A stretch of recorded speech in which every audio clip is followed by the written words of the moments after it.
Hello guys, welcome back. और आज की इस वीडियो में हम डिस्कस करने जा रहे हैं पाइथन के दो मोस्ट इम्पॉर्टेंट टॉपिक्स जो हैं व्हाइल लूप और फॉर लूप। तो इसमें हम प्रॉपर पूरा देखने वाले हैं सिंटैक्स को भी, और साथ में एक प्रोग्रामिंग एग्जाम्पल भी लेके चलेंगे जिसको आप रन करके देखेंगे तो आपके जो डाउट्स हैं वो सारे क्लियर हो जाएंगे। वैसे इस वीडियो के बाद आपको कोई डाउट रहेगा ही नहीं व्हाइल और फॉर लूप के अंदर। तो चलिए हम फटाफट से स्टार्ट करते हैं अपनी वीडियो। मैं हूं Harsh Paliwal, welcome back to my channel. तो मेक श्योर कि आप चैनल ज़रूर सब्सक्राइब कर लो, क्योंकि आने वाली जो वीडियोस हैं वो भी आपके लिए काफ़ी हेल्पफुल रहेंगी और एग्ज़ाम के पॉइंट ऑफ व्यू से ये मोस्ट इम्पॉर्टेंट टॉपिक है।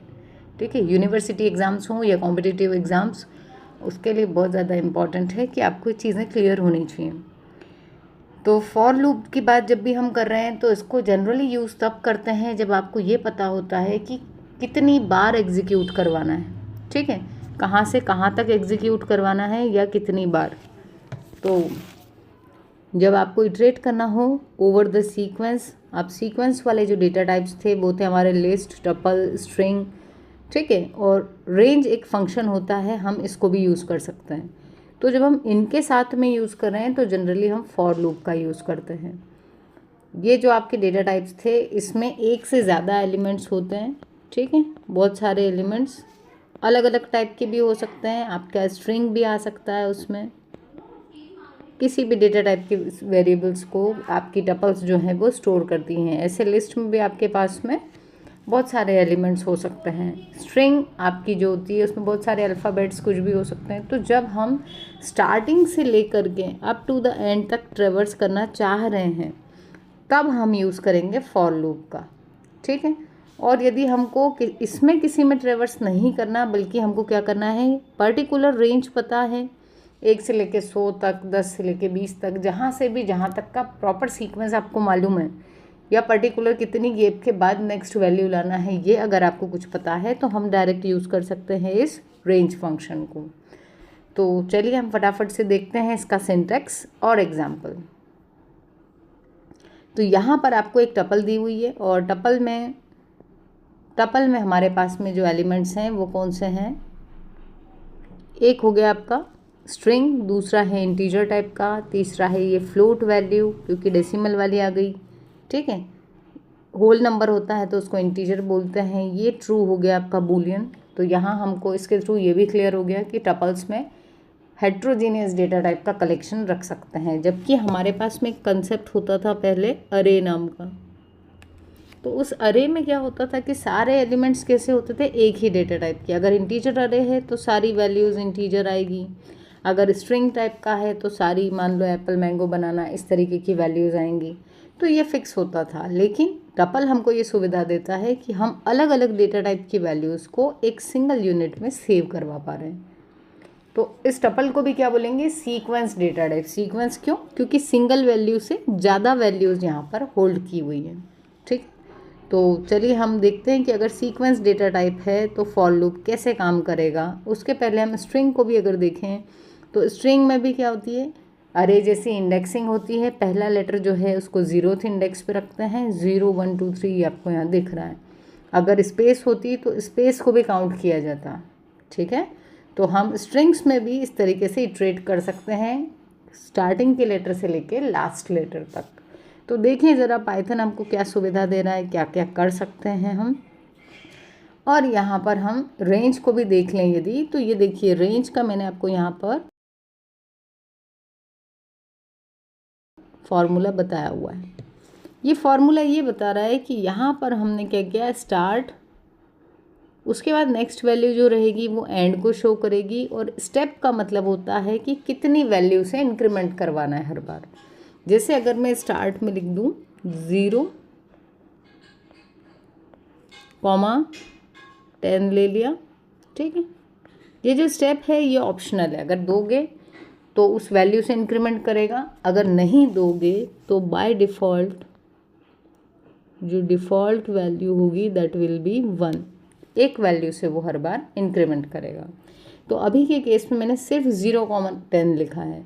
तो ऐसे केस में क्या करेगा, ये इस डिफ़ॉल्ट यानी 1 से इंक्रीमेंट करेगा, तो अपनी वैल्यू जाएगी 0 0 1 2 3 4 कहाँ तक जाएगी, 9 तक, और 9 पे जा कर के ये एंड हो जाएगी, 10 तक नहीं जाएगी। आप अगर नोट्स बना रहे हैं तो ये ज़रूर लिख लो अपने पास में कि रेंज में जो एंड वैल्यू रहती है वो इंक्लूसिव नहीं होती है, एंड की वैल्यू से -1 तक ही हम जाते हैं। ठीक है, तो यहाँ पर जो पहली वैल्यू है that is your start value, second value होती है एंड वैल्यू, और लास्ट होती है स्टेप। अगर मैं स्टेप की जगह लिख दूँ 2, मान लो अपने लिखा रेंज 0, 10, 2, तो अब क्या होगा, अभी तक वैल्यू ये 1 से इंक्रीमेंट हो रही थी, अब आएगी 0 2 4 6 8, इस तरीके से आने वाली है। 10 इसमें अभी भी नहीं आएगा क्योंकि रेंज में जो लास्ट वैल्यू होती है उसको इंक्लूड नहीं किया जाता है। अगर स्टेप में लिख दोगे 3 तो क्या वैल्यू आएगी, 0 3, फिर 3 का इंक्रीमेंट होगा 6 9, इस तरीके से। ठीक है, तो आई होप आपको ये रेंज फंक्शन जो है वो भी क्लियर हो गया होगा। तो चलिए फिर नेक्स्ट वैल्यू को देखते हैं अब क्या कर रहे हैं हम। तो अब हम आ गए हैं फाइनली सिंटेक्स पे। तो आपका जो फॉर लूप है वो किस तरीके से काम करने वाला है, तो सिंटेक्स के पहले हम एक बार इसका जो फ्लो चार्ट है उसको देख लेते हैं। जब हम सीक्वेंस के लिए यूज़ कर रहे हैं ऐसा कोई डेटा टाइप जिसमें एक से ज़्यादा वैल्यूज़ स्टोर्ड है, तो हम स्टार्टिंग की वैल्यू से चेक करेंगे।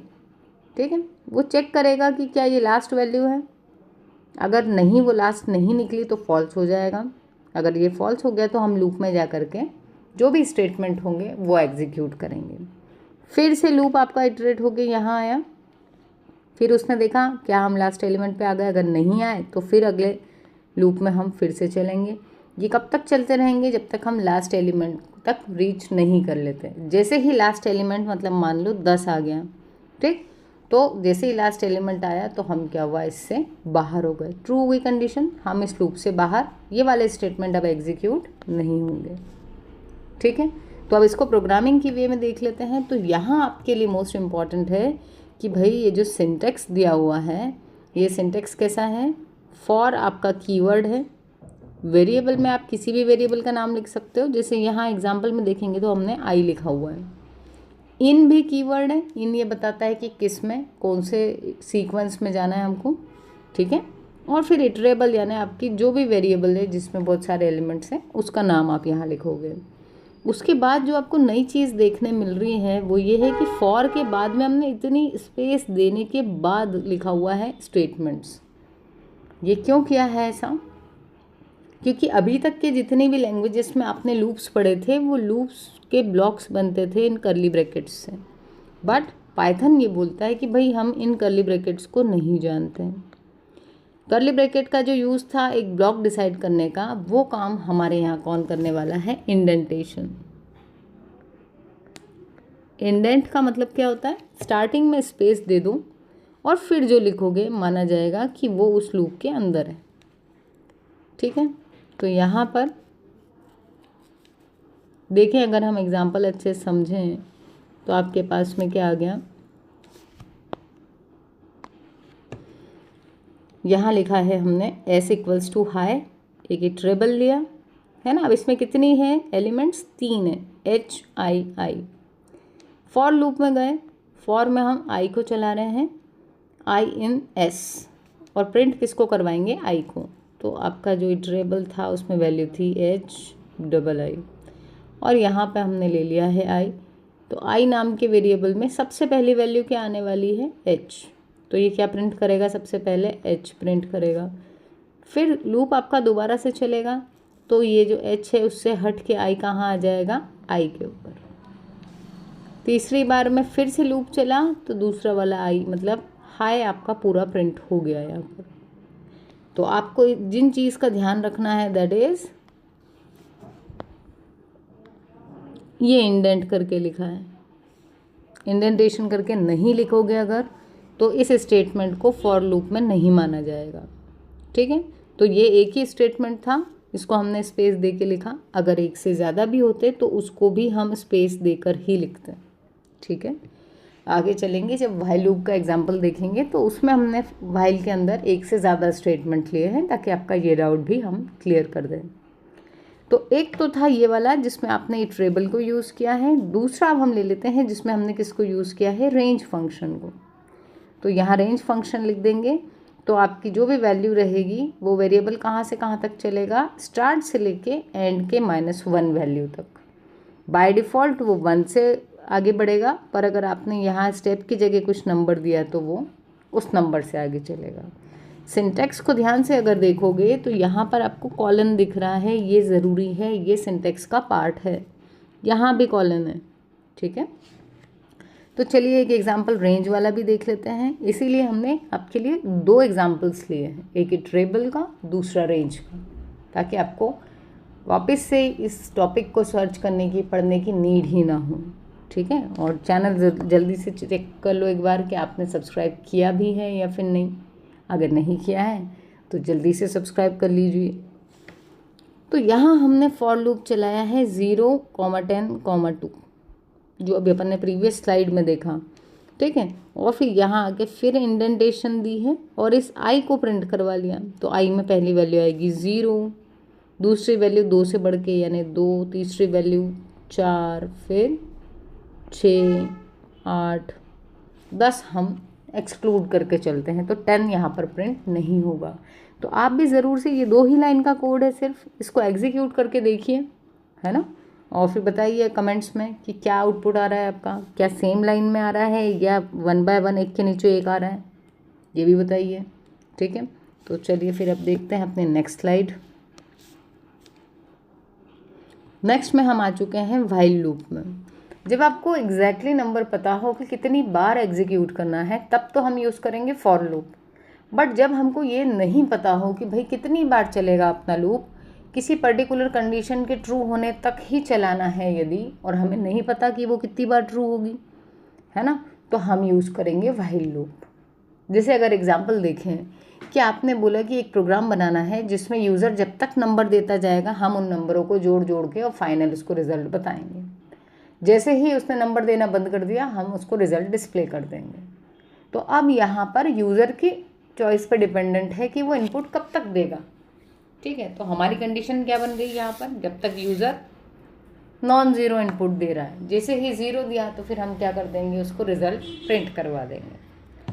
तो ये क्या हो गया, कंडीशन बेसिस हो गई। और जब कंडीशन हमारी बेसिस बनती है तब हम यूज़ करते हैं व्हाइल लूप, ठीक।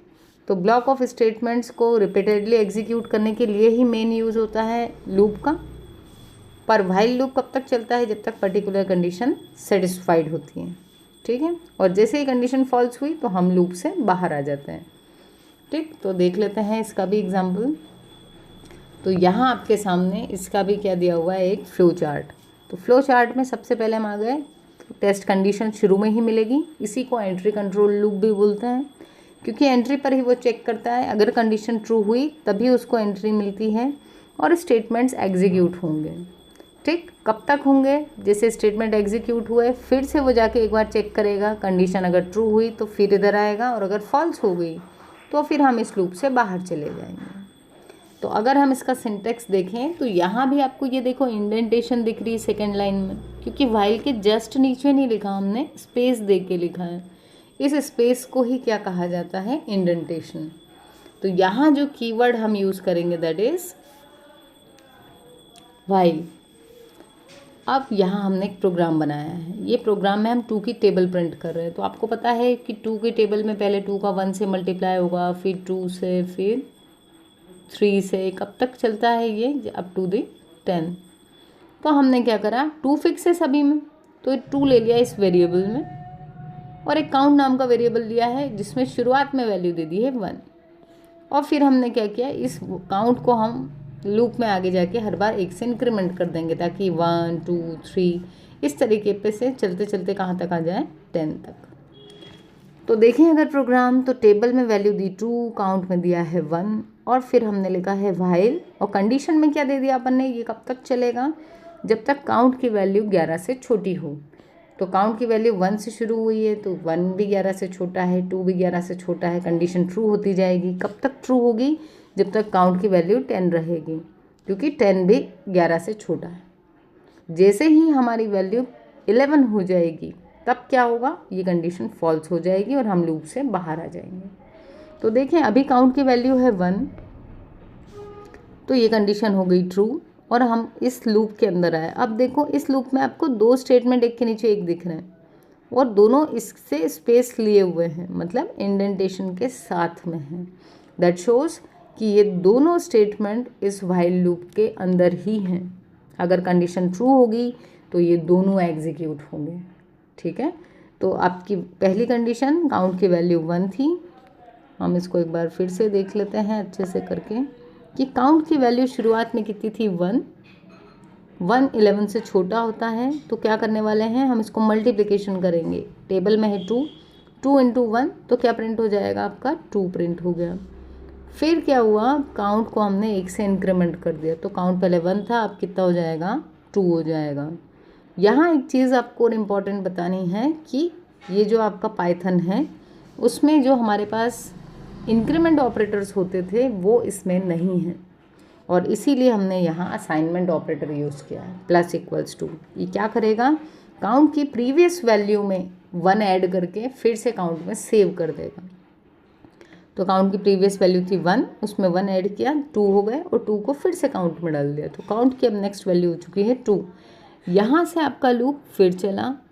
अब उसने चेक किया काउंट की वैल्यू कितनी 2, उसको चेक किया क्या है लेस देन 11 है, कंडीशन हो गई फिर से ट्रू।